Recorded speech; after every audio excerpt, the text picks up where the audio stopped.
এই গাছগুলোতে লক্ষ লক্ষ প্রজাপতি জমা হয় আর তারা এই গাছের ডালের মধ্যে লটকে থাকে।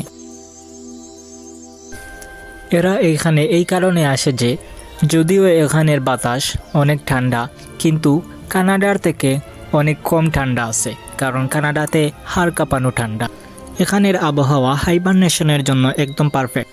হাইবারনেটরত অবস্থাতে প্রজাপতিরা অনেক বিপদের মধ্যে থাকে।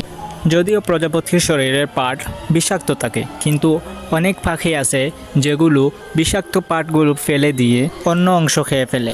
এইভাবে হাজার হাজার প্রজাপতিকে তারা মেরে ফেলে, আর কিছু প্রজাপতিকে প্রতিবন্ধী বানিয়ে দেয়। যারা নিচে পড়ে যায় তাদের আবার তাড়াতাড়ি করে উপরে উঠতে হয়, কারণ রাতে আবার আরেকটা শিকারি আসে। তারা নিজেদের ডানা ঝাটকিয়ে উপরে উঠতে চায়, কিন্তু পারে না।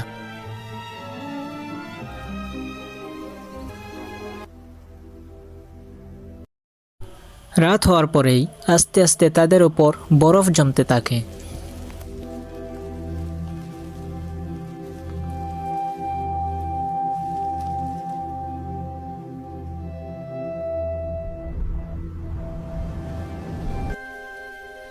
যেই প্রজাপতিগুলো বেঁচে যায় তারা একে অন্যের সাথে জোড়া লাগিয়ে টানা 4 মাস পর্যন্ত ঘুমিয়ে থাকে।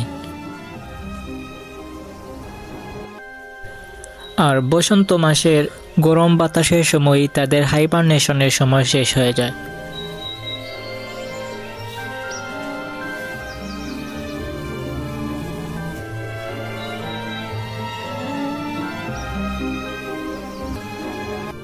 কানাডা থেকে আসা বেশিরভাগ প্রজাপতি বেঁচে গেছে।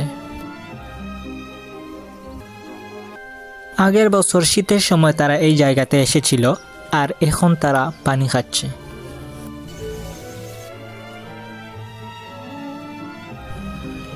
যখন যখন গরম বাড়ছে, আরও প্রজাপতি আস্তে আস্তে জাগতে শুরু করেছে।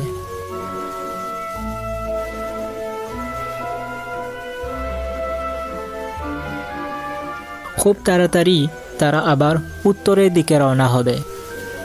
আর এই জঙ্গলের মধ্যে এতদিন শান্তি থাকবে যখন এদের নাতিপুতিরা উত্তরের হাড় কাঁপানো ঠান্ডা থেকে বাঁচার জন্য এখানে না আসে।